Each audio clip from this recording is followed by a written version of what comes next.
Hello সবাইকে, welcome to new blog. এটা second part. আগের পার্টটা অলরেডি আপলোড হয়ে গেছে, তো তোমরা জানিও সেকেন্ড পার্টটা তোমাদের কেমন লাগলো। আর এই যে অত্যাচারটা চললো, এটা চলতেই থাকবে। মনে হচ্ছে পাগলা ঘাড়ার থেকে ছাড়া পেয়েছি আমি। কি অবস্থা, মানে যাচ্ছে তাই অবস্থা, কাউকে খুঁজে পাচ্ছে না, নিজেদেরকে মাখিয়ে যাচ্ছে। প্রথমে ছিল পি, তারপর পুরো দিয়ে দিল শ্যাওড়া কালারটা।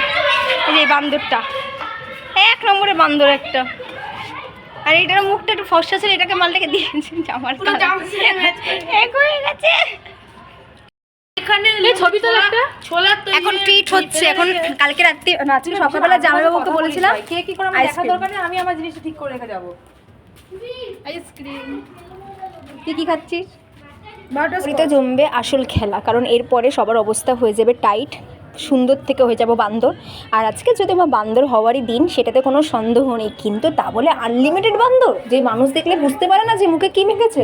আমরা তো ভেবেছিলাম প্রথমে আবির দিয়েই খেলা হবে, আর আমার এটা খুব ভালো লাগছিলো, এটা ভেবেছি না আবির দিয়েই খেলা হবে, কোনো বান্দরের রং ইউজ করা হবে না, যাকে বলে বাদুরের রঙগুলো। ও বাবা গো, আমার দিদি স্টুডেন্টগুলো এসে সবাইকে বাদুরের রং মাখিয়ে দিল। তারপর ভাবলাম যে আমরা যেহেতু বাদুরের রং মেখেছি, তাহলে বাকি আমার বোনটা কেন বাকি থাকে, তাহলে ওকেও বাদুরের রং মাখিয়ে দেওয়া হোক, ব্যাস। তারপর চলে যাবে বাকিটা ইতিহাসের খাতায়। এই যে আমার বোন দেখো নিজেকে এরকমভাবে দেখছে, কারণ ওর মুখে রং মাখানোকে এমনভাবে হয়েছে যে ও ভাবছে এটা কী হলো আমার সাথে। ওই ও মাঝে মাঝে বলছে এটা কী হলে যাবো, তারপর আমার বাইরে এসে আবার ওকে রং মাখিয়ে দিল।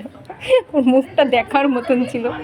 তারপর একের পর এক চলবে যুদ্ধ, কারণ এ ওকে দিচ্ছে, ও তাকে দিচ্ছে, এরকম করে আমাদের চলতেই আছে খেলা। আর আমার বোন বলছে আরে আমার মাথায় আর কত তোরা রং দিবি রে, আমার চুলটা তো যাচ্ছে তাই অবস্থা হয়ে গেছিলো, পুরো কাঠের মতন শক্ত হয়ে গেছিলো। তারপরে শুরু হলো আমাদের আরও এক টাইপ যুদ্ধ। এই দেখো সবাই ভূত হয়ে গেছে। আর আমার দিদি বলছে যে গাইজ আমাকে ভূত করে দিয়েছে।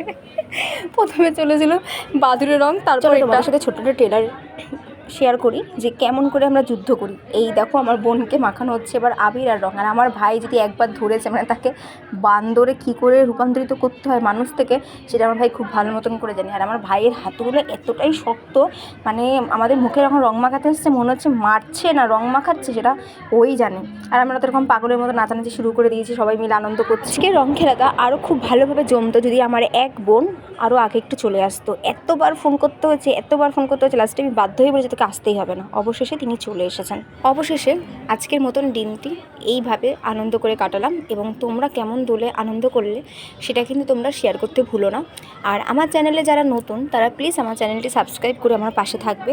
আমিও চেষ্টা করবো তোমাদের সকলের পাশে থাকার। আর আমরা কী গানে নাচ করছিলাম সেটা যদি দিতে হয়, তাহলে আমি 100% শিওর আমি কপিরাইট খেয়ে যাব। আমি চাই না আমার চ্যানেলটা কোনোভাবে কপিরাইট পড়ুক।